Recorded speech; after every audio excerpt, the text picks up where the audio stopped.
Vous est-il déjà arrivé de vous disputer avec quelqu'un et de sentir votre cerveau littéralement fondre? Vous êtes arrivé armé de faits, de preuves, d'une chronologie impeccable.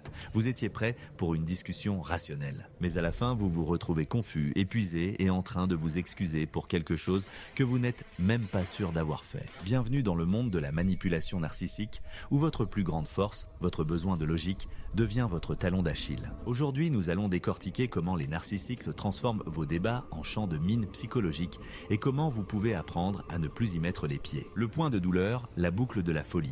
Pour une personne logique, une conversation est un processus.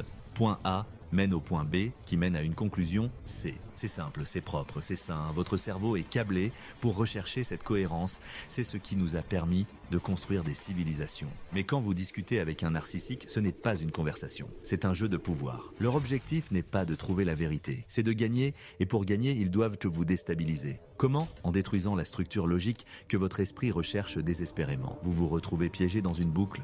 Vous présentez un fait, il est ignoré. Vous posez une question, on vous en pose une autre sans rapport. Vous essayez de conclure et la conversation repart à zéro. Cette dissonance cognitive est épuisante. Votre cerveau brûle de l'énergie à essayer de résoudre une équation insoluble et c'est exactement ce qu'ils veulent. Un adversaire fatigué est un adversaire facile à contrôler. Explorons leur tactique de principale.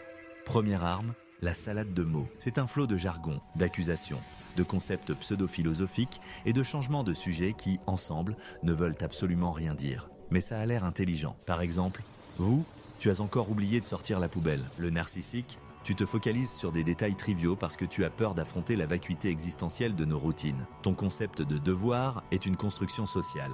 En réalité, la poubelle est une métaphore de ton besoin de tout contrôler. Votre cerveau logique essaie de décoder ça. Attends, quel est le lien entre la poubelle et l'existentialisme? Est-ce que j'essaie de tout contrôler? Boum, vous ne parlez plus de la poubelle, il a gagné. Deuxième arme, déplacer les poteaux de but. Le moving the goalpost. Vous pensez avoir enfin prouvé votre point?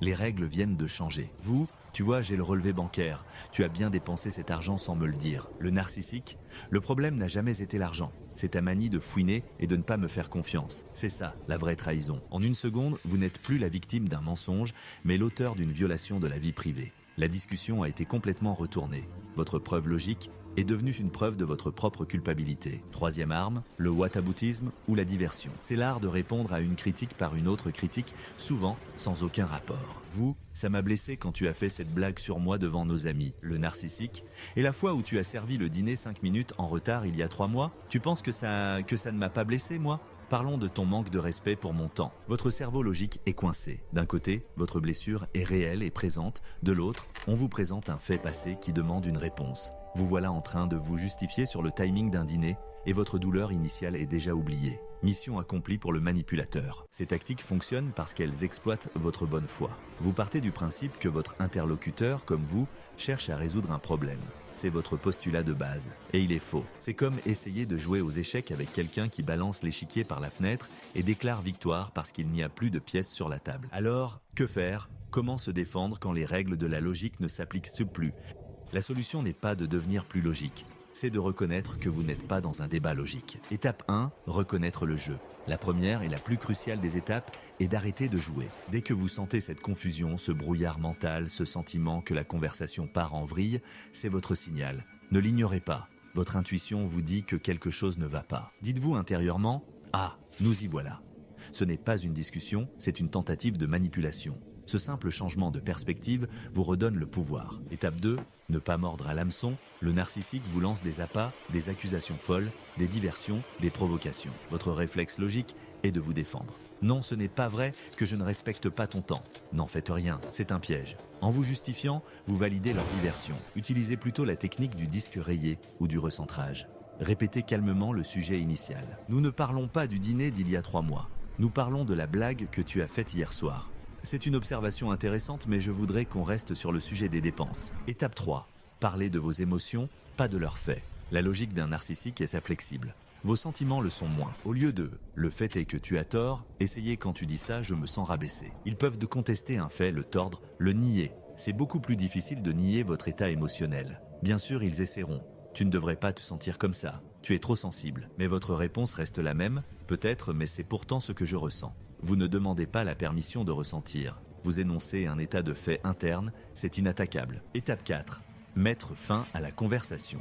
C'est l'option nucléaire que vous avez toujours à votre disposition. Si la conversation tourne en rond, si vous vous sentez attaqué, épuisé, vous avez le droit de partir. Je vois que nous n'arrivons nulle part.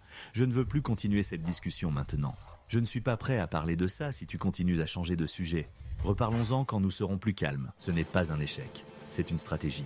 Vous refusez de fournir à l'autre l'énergie qu'il réclame, vous protégez votre santé mentale. En conclusion, votre cerveau est un outil incroyable.